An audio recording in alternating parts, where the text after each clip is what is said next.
रात को बिस्तर पर पति को ना पाकर पत्नी उसे ढूंढने निकल पड़ी। यूज एक पार्क में बैठा हुआ पाया तो पत्नी ने पूछा, पत्नी क्या कर रहे हो? पति, खुली हवा में सांस ले रहा हो।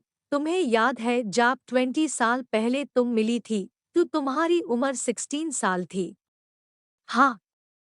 तुम्हें याद है जब कार की पिछली सीट पर हम प्यार कर रहे थे तो तुम्हारे पिता ने देख लिया था। उन्होंने मेरी कनापती पा पिस्तौल रखते हुए कहा था कि या तो मेरी बेटी से शादी करो या FIR 20 साल के लिए जेल जाने की तैयारी कर लो। पत्नी, हाँ याद है। पति, तू आज भी 20 साल पूरे हो गए हैं। सैंटा सैंटो से, ये तुम प्यारे तू क्या चिल्ला रही थी? सैंटा ने ऑफिस से आते ही कहा। मैं पड़ोसी के कुत्ते को बुला रही थी, सैंटो बोली। सैंटा ने व्यांगी से प्यारी प्यारी कहना शुरू कर दिया। ये क्या बात है? तुम किसे बुला रहे हो? पड़ोसन की बिल्ली को, सैंटा व्यंग्य से बोला। पहले ब्रह्मा ने ब्रह्मंड को बनाया और आराम किया, तब ब्रह्मा ने आदमी को बनाया और FIR आराम किया, तब ब्रह्मा ने औरत को बनाया और उस दिन से ना ब्रह्मा ने आराम किया और ना ही आदमी ने। डेनिस्ट, ये हाथ नाचना और मुंह बिचकना बंद करो। अभी तो मैंने तुम्हारे दांतों को छुआ तक नहीं है। मरीज, छुआ तो नहीं है, पर आप मेरा पैर पा खड़े हैं।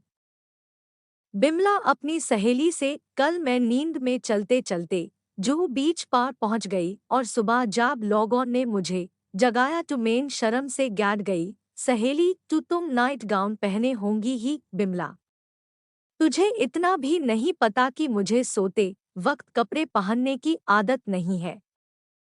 एक बार एक निजाम की पत्नी का इंतकाल हो गया।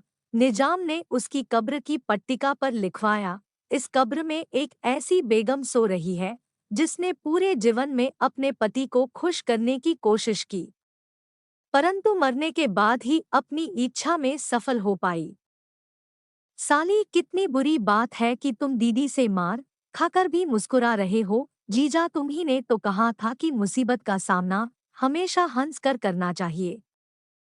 सैंटो, कल तुमने FIR पी थी ना? सैंटा, बेकार दोस्तों की संगति के कारण। सैंटो, कौन से दोस्त बुरे हैं तुम्हारे? सैंटा, वही जो कल मेरे साथ थे। मेरे पास शराब की पूरी बोतल थी, उन सब के शराब एन पीने के कारण मुझे ही पूरी बोतल पीनी पड़ी।